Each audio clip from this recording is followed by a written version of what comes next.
श्री कृष्ण भगवान विष्णु के 8वें अवतार हैं। श्री कृष्ण का जन्म भाद्र मास की अष्टमी तिथि को रोहिणी नक्षत्र में हुआ था। श्री कृष्ण का जन्म कंस के कारावास में माँ देवकी के गर्भ से हुआ। मथुरा नगरी में राजा उग्रसेन राज्य करते थे। उनके अत्याचारी पुत्र कंस ने उन्हें गद्दी से हटाकर कारागार में बंद कर दिया। कंस मथुरा नगरी का निरंकुश शासक बन गया और अपने अत्याचारों से प्रजा को प्रताड़ित करता था। प्रजा में उसके प्रति असंतोष था, लेकिन उसकी असीम शक्ति के आगे प्रजा कुछ भी करने में असमर्थ थी। देवकी कंस की बहन थी।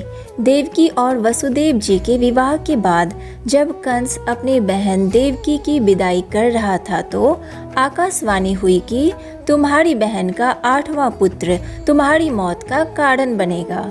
कंस तो देवकी को मारना चाहता था, परंतु वसुदेव जी ने वादा किया कि वो सभी संतानों को उसे सौंप देंगे।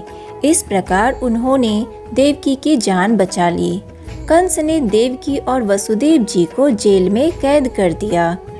देवकी और वसुदेव ने अपने 6 पुत्र कंस को दे दिए।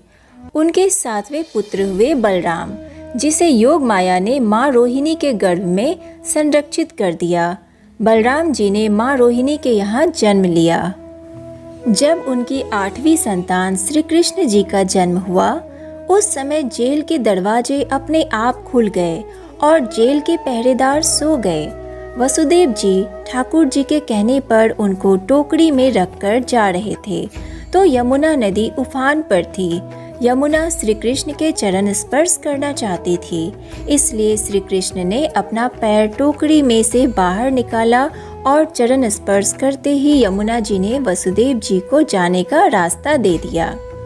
वसुदेव जी श्री कृष्ण को नंद और यशोदा जी की बिटिया योग माया से बदल लाए। जब कंस ने योग माया को मारने का प्रयास किया तो योग माया ने कंस को बता दिया, तुम्हें मारने वाला गोकुल में पैदा हो गया है, और यह कहकर योग माया गायब हो गई। कंस ने उस समय जितने भी बालक वहां पैदा हुए थे सबको मार देने का आदेश दिया। उसने श्री कृष्ण को मरवाने के लिए कई राक्षस भेजे, लेकिन श्री कृष्ण ने कंस के भेजे सभी राक्षसों को मार डाला। लेकिन नारद जी ने कंस को बता दिया कि बलराम और कृष्ण ही देवकी और वसुदेव के पुत्र हैं। कंस ने देवकी और वसुदेव को दोबारा बेड़ियों में बांध दिया। कंस ने कृष्ण और बलराम को लेने अपने मंत्री अक्रूर को भेजा। जब अक्रूर जी श्री कृष्ण और बलराम को लेने पहुंचे तो गोकुलवासी नहीं चाहते थे कि श्री कृष्ण बलराम गोकुल छोड़कर मथुरा जाए, लेकिन श्री कृष्ण समझ चुके थे कि अब कंस का अंत निकट है। इसलिए श्री कृष्ण गोकुल वासियों को समझाकर बलराम के साथ मथुरा आ गए।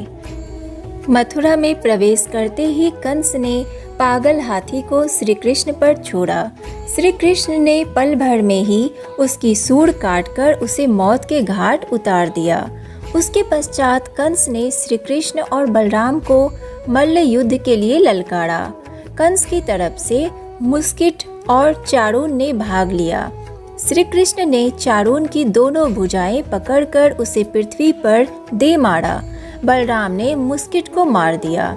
श्री कृष्ण ने कंस को ललकारा कि तुम्हारे पापों का घड़ा अब भर चुका है, और उसे उसके किए हुए पाप कर्मों का स्मरण करवाया। उसके पश्चात श्री कृष्ण ने कंस का सर धड़ से अलग कर दिया। कंस वध कर श्री कृष्ण ने पृथ्वी वासियों को कंस के अत्याचार से मुक्त करवाया। कार्तिक मास के शुक्ल पक्ष की एकादशी तिथि को श्री कृष्ण ने कंस वध कर अत्याचारी के आतंक से मुक्ति दिलाई थी। श्री कृष्ण ने माँ देवकी और वसुदेव जी को मुक्त करवाया और कंस की मृत्यु के पश्चात उग्रसेन को फिर से राजगद्दी का भार सौंप दिया। तो आज के लिए बस इतना ही। अगर वीडियो अच्छी लगी हो तो वीडियो को लाइक कीजिए, सनातन रहस्य को सब्सक्राइब कीजिए और ज़्यादा से ज़्यादा शेयर कीजिए। राधे राधे।